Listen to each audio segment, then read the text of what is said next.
আসসালামু আলাইকুম রহমতুল্লাহ বরকাতু।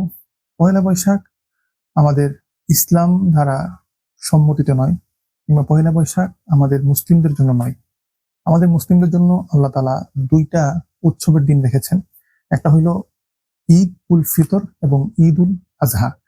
এই দুইটা উৎসবের ব্যতীত বাহিরে মুসলমানদের জন্য কোনো উৎসব পালনের হুকুম কিংবা অনুমতি আল্লাহ তাআলা দেন নাই।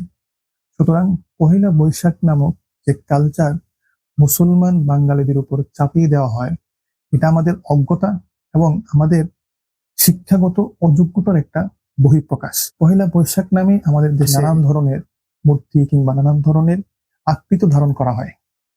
এই জিনিসগুলা শরীয়ত দ্বারা নিষিদ্ধ।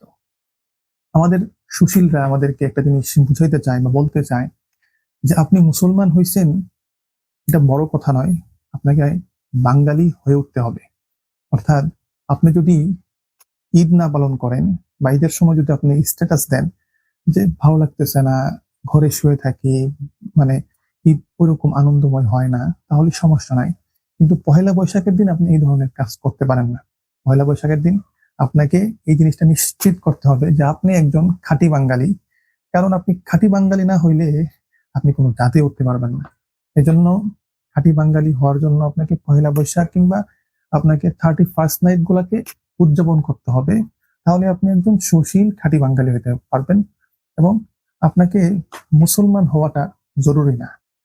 মুসলমান হিসাবে আমাদের পহেলা বৈশাখ আমাদের জন্য নিষিদ্ধ। পহেলা বৈশাখের উৎসব পালন করা নিষিদ্ধ। ঠিক তেমনি ভাবে আরবি নববর্ষ কিংবা ইংরেজি নববর্ষকে উদযাপন করাও আমাদের জন্য নিষিদ্ধ। মুসলমান হিসেবে আমাদের উদযাপন দুইটাই, ঈদ উল আজহা এবং ঈদ উল ফিতর।